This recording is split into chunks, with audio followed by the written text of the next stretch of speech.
এ আল্লাহ আমাকে জান্নাত দিছো, যেই কোরআনের কারণে আমি জান্নাত পাইছি ওই কোরআনটা আমি তো এমনি এমনি পাই নাই। আল্লাহু আকবার। আমার মা বাবা বড় কষ্ট করে কোরআনে কারীম আমাকে শিখাইছে। আমার বাবা একজন গরিব রিকশাওয়ালা, ভ্যানওয়ালা, সিএনজিওয়ালা, রাতের 8টা 9টা 10টা 12টা 1টা পর্যন্ত গাড়ি চালাইতো। কনকনে শীতের মধ্যে কাঁপতে কাঁপতে বাড়ি যায়, তারপরে শুয়ে আবার ফজর আযান দিলে উঠে যাইতো। ফজরের নামাজটা পড়ে আবার রিকশাটা নিয়ে সিএনজিটা নিয়ে রওনা হয়ে যাইতো। এইভাবে সারাদিন সারা রাত কষ্ট করে আমার আব্বা নিজের ঘামের পয়সা দিয়ে আমারে পড়াইছে। আমার মা বড় গরিব, আব্বা গরিব হওয়ার কারণে একটা দামি শাড়িও আমার মাকে দিতে পারে নাই। ঈদের দিন আমার মায়ের গায়ের, আমার মায়ের পরনের মধ্যে শাড়ি পুরাতন। আমার নানার বাড়ির থেকে লোকজন আসছে ঈদের দিন আমার মাকে দেখার জন্য। পুরাতন শাড়ি দেখার পর নানা যাওয়ার সময় 1000 টাকা 500 টাকার একটা নোট দিয়া গেছে আমার মাকে। যাওয়ার সময় কয়, মা গো জামাইকে দিয়া তোর জন্য একটা শাড়ি আনায়া লইও। এই বলে নানারা চলে গেছে। মাদ্রাসা ঈদের পর খোলা হয়ে গেছে। আমি যখন মাদ্রাসার দিকে যাব, মায়ের কাছে সালাম দিয়া দোয়া নেই, মা বিদায় দাও, মাদ্রাসায় যাব। আমার মা আমার সিনার সাথে লাগাইয়া মা চোখের পানি ছেড়ে দিয়া বলে, বাবা যা যা যা, তোর বাবার বড় স্বপ্ন তোর আলেম বানাবে, হাফেজ বানাবে। তোর আব্বার বড় স্বপ্ন সমাজের মসজিদে তুই জুমা পড়াবি, তোর পিছনে একদিন জুমার নামাজ পড়বি। তোর আব্বার বড় স্বপ্ন তুই হাফেজ কোরআন, তুই যেই মসজিদে তারাবির নামাজ পড়াও তোর বাবা ওখানে যায় তোর পিছে একদিন তারাবির নামাজ পড়বে। আর আমার স্বপ্ন এই জমিন থেকে আমি আর তোর বাবা যাওয়ার পর তুই যেন আমাদের জানাজার নামাজটা পড়াইতে পারো। অনেকগুলো কথা বইলা মা কাপড়ের আঁচল থেকে গিট্টাটা খুইলা ওই 500 1000 টাকা নানা যে দিছে এগুলো আমারে দিয়া কয়, যা মাদ্রাসায় নিয়ে যা। আমি বলি, মা গো মা, এগুলো নানা দিছে তোমার শাড়ির জন্য, কাপড়ের জন্য। আমার মা আমার বুকের মধ্যে কপালে চুমা দিয়া টপ টপ করে চোখের পানিগুলো ফেলাইয়া মা আমাকে বলে, বাবা যা যা যা যা, দুনিয়ায় আমার শাড়ি লাগবে না, কাপড় লাগবে না। তুই বড় আলেম হও, তুই বড় হাফেজ হও, তুই আল্লাহ ওয়ালা হও, তোরে মানুষ তোর পিছে নামাজ পড়বে, তুই ওয়াজ করবি, মানুষ শুনবে। এগুলা যেদিন শুনবো আমার আর দুঃখ থাকবে না। আল্লাহু আকবার। এবার কোরআন ওয়ালা কয়, আল্লাহ আমারে তুমি জান্নাত দিছো কোরআনের কারণে, আমার এই গরিব দুঃখী মা বাবারে যদি জান্নাত না দাও গো, আমি তোমার জান্নাতে যাব না। কোরআনওয়ালা সুপারিশ করবে কার কাছে? আল্লাহর কাছে। কোরআনওয়ালা এবার সুপারিশ করবে, আল্লাহ আমার এই মা বাবারে যদি জান্নাত না দাও জান্নাতে যাব না। রাসূল আরবি সাল্লাল্লাহু আলাইহি ওয়াসাল্লাম বলেন, উলবিসা ইয়াউমাল কিয়ামাতি তাজাম মিন নূরিন যাওইহি মিসলা যাওইশ শামসি ওয়া ইউসা ওয়ালিদাইহি হুল্লাতান। রাসূল আরবি বলেন, হাশরের ময়দানে আল্লাহ তাআলা ফেরেশতাদেরকে বলবে, ফেরেশতারা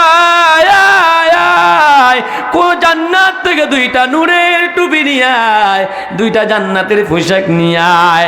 আয়না এই কোরআনওয়ালা আজকে আমার দরবারে আপিল করেছে, তার মা বাবারে না দিলে জান্নাতে যাবে না।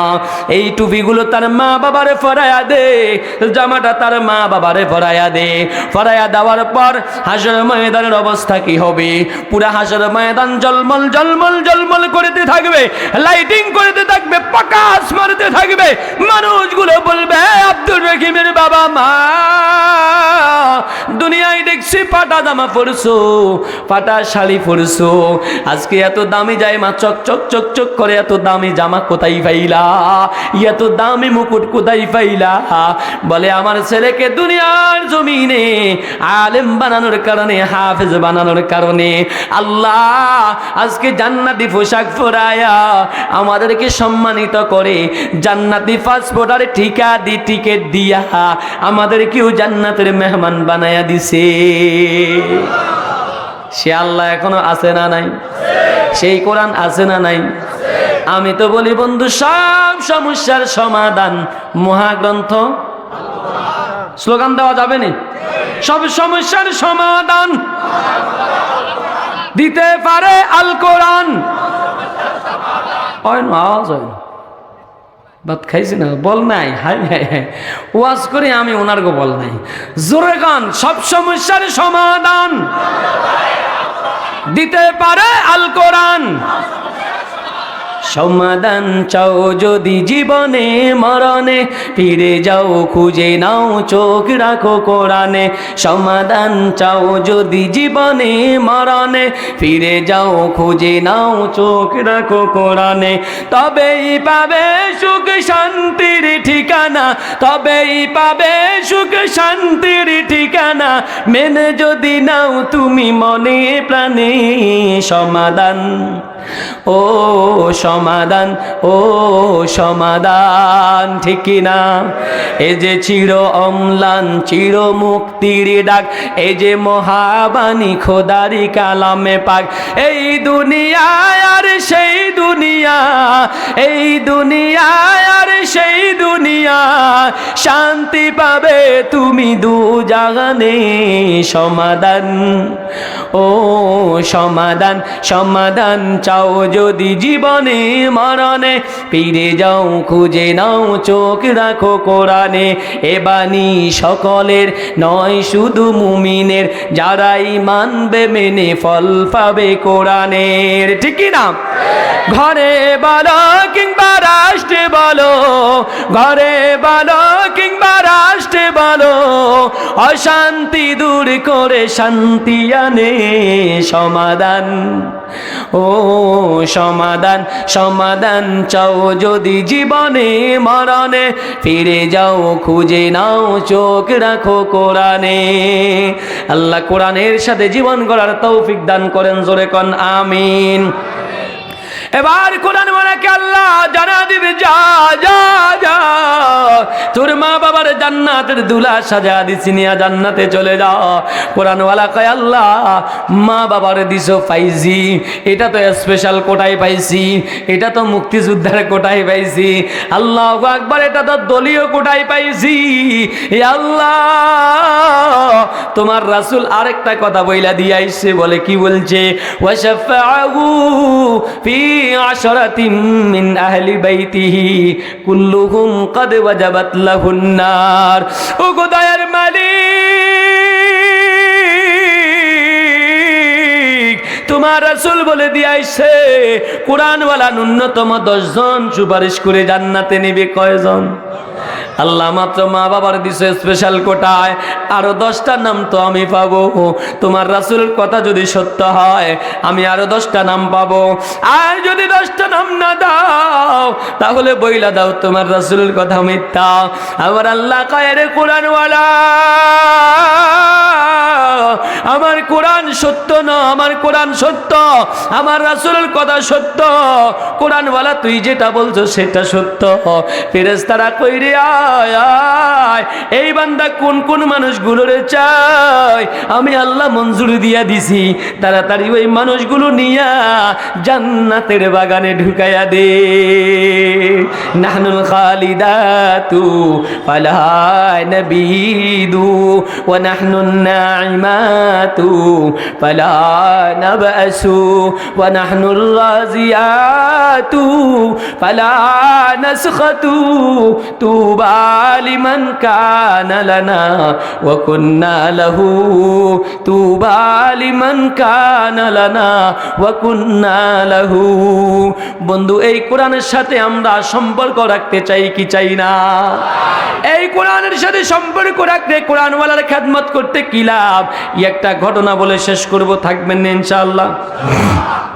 আলহামদুলিল্লাহ, আমাদের আজকের প্রধান অতিথি, আমি স্টেজে আসার আগেই হুজুর চলে আসছেন, আল্লামা মুফতি সিবগাতুল্লাহ নূর সাহেব বারাকাল্লাহু ফি হায়াতি। অত্যন্ত চমৎকার আলোচনা করেন ইনশাআল্লাহ। আমরা হযরতের আলোচনা শুনেই এখান থেকে যাব ইনশাআল্লাহ। আমি আর অল্প সময়ের মধ্যে শেষ করব, একটা ঘটনা বলেই শেষ করব, বলতাম না ইনশাআল্লাহ? জায়গা হয় না, আমরা একটু সামনে যদি আগাই বসিয়ে যে সামনে অনেক জায়গা খালি আছে, সুন্দর হবে ইনশাল্লাহ। সবাই একটু জিকিরের সাথে সামনে আগায়। শুনেন, অনেকে আবার মাথা লাড়ায় কিন্তু পিছনের অংশ লাড়ায় না, ওইটা না লড়লে তো জায়গা লড়বে না।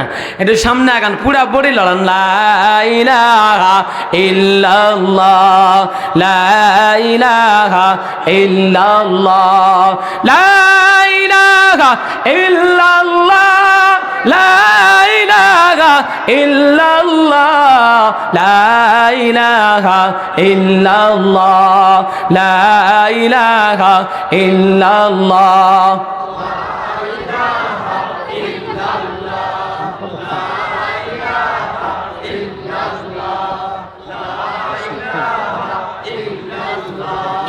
لا إله إلا الله، لا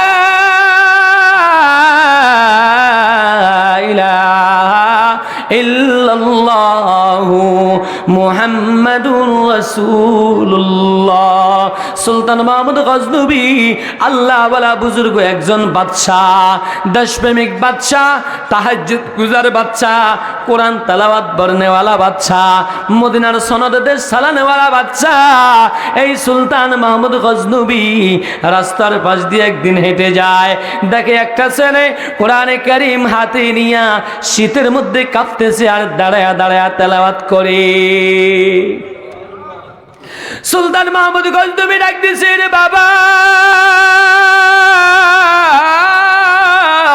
এত রাত্রে কোন কোনে ঠান্ডার মধ্যে দাঁড়ায়া, গায়ের মধ্যে ঠান্ডার কোনো সোয়াটারও নাই রে, এত রাত্রে এখানে দাঁড়ায় কোরআন পড়ো, তুমি কোন মাদ্রাসায় পড়ো, তোমার বাবা কি করে, এত রাত্রে এখানে কেন পড়ো? আল্লাহু আকবার, আল্লাহু আকবার। এবার সুলতান মাহমুদ গজনবী রহমতুল্লাহ আলাইহি জিজ্ঞাসা করার পর ছেলেটা কয়, হুজুর, রাস্তার পাশে মাদ্রাসায় আমি পড়ি, বাবা একজন গরিব, এত রাত্রে এখানে কেন পড়ো? হুজুর, আমার মাদ্রাসায় কারেন্ট নাই, হারিকেনের আলো দিয়ে আমরা পড়ি, আমার সাথীরা বড় লোক, ওদের সবার হারিকেন আছে, আমার আব্বা গরিব, আমার হারিকেন কিনে দিতে পারে না, এই জন্য আমি আমার সাথী ভাইদের হারিকেনের নিচে পড়ি। মাদ্রাসার আইন হলো রাতের 10টার পর আর হারিকেন জ্বালানো যাবে না, রাতের 10টার পর আমার সাথী ভাইরা হারিকেন নিবায়া ওরা ঘুমায়া যায়, আমার তো পড়া মুখস্থ হয় না।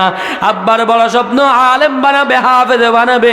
সরকারি লাইটের নিচে দাঁড়া তাকায়া দেখি রাত্রেবেলা রাস্তার উপর একটা লাইট জ্বলে সরকারি ভাবে, এই জন্য প্রত্যেক দিন দাঁড়ায়া রাতের 12টা 1টা পর্যন্ত আমি এই সরকারি লাইটের নিচে দাঁড়ায়া কোরআনে কারীমের তেলাওয়াত করি। আল্লাহু আকবার, আল্লাহু আকবার। সুলতান মাহমুদ গজনবী বলে, বাবা, আগামীকাল সকালে আমার রাজ দরবারে যাইও, আমি এই দেশের বাদশাহ, আমার শাসন আমলে তুমি এত কষ্ট করে যদি কোরআনটা পড়ো, ময়দান মাশরে আল্লাহর দরবারে আমি কি জবাব দিব? আল্লাহু আকবার। ছেলেটা যাওয়ার পর 1 বছরে কয়টা হারিকেন লাগে, কি পরিমাণ টাকা লাগে, ঔষধপত্র, চিড়ামুড়ি, নাস্তা সব কিছু দিয়া, নগদ কিছু টাকা দিয়া, প্যাকেট কইরা দিয়া কয়, বাবা যা, আমি সুলতান মাহমুদ গজনবীর জন্য দোয়া করবা, 2টা স্বপ্ন আমার আল্লাহ যেন পূরণ করে দেয়। কোরআনওয়ালা, তোমার দিল, তোমার জবান বড় পবিত্র, তোমাদের সম্পর্ক আল্লাহর সাথে। 1 নম্বর দোয়া করবা, আমি জীবনে আমার নবীকে স্বপ্ন যোগে দেখতে চাই, আল্লাহ যেন আমার নবীকে স্বপ্ন যোগে দেখায়া দেয়।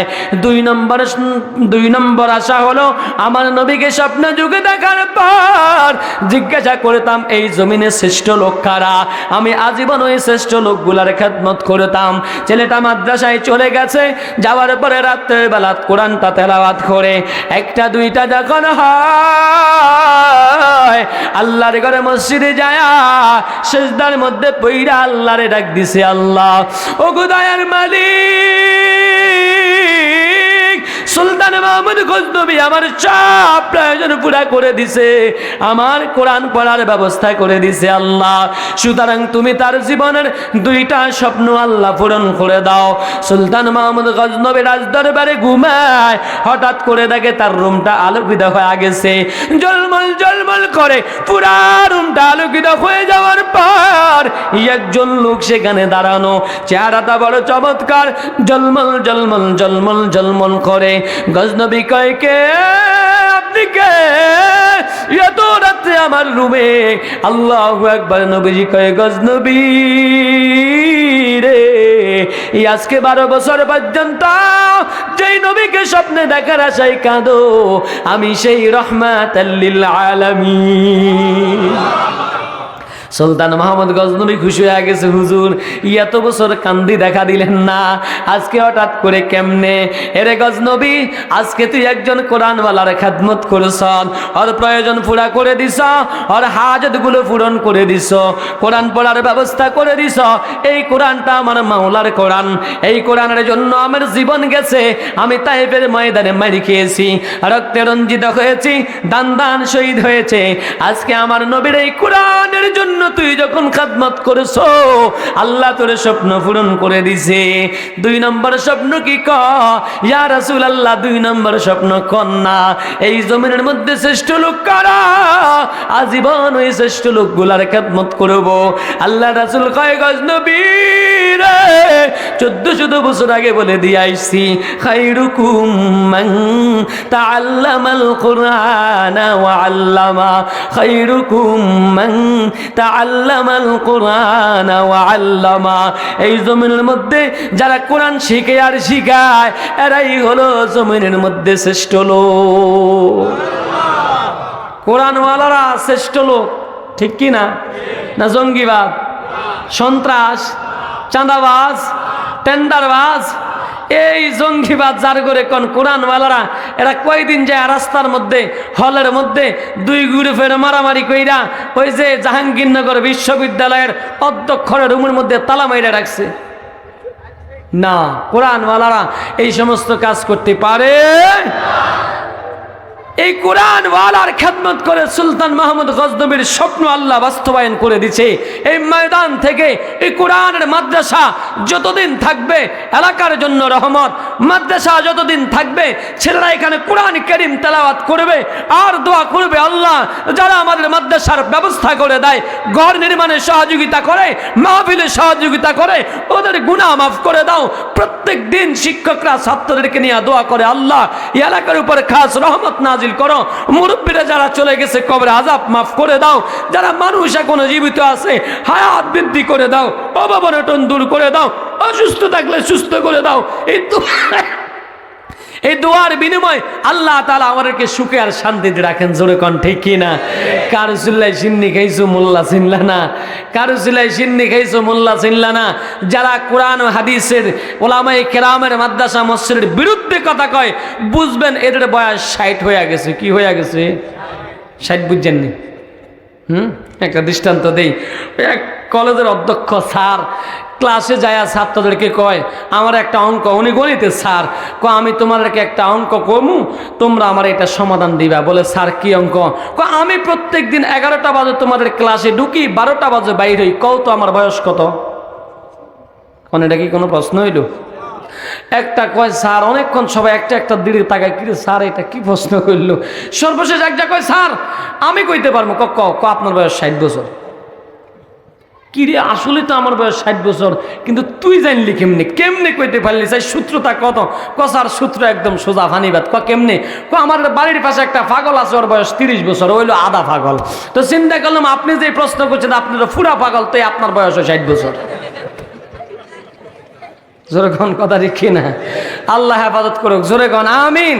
তাহলে এই কোরআনের খেদমত সুলতান মাহমুদ গজনবীর মতো আমরা করতে রাজি আছি তো ইনশাআল্লাহ?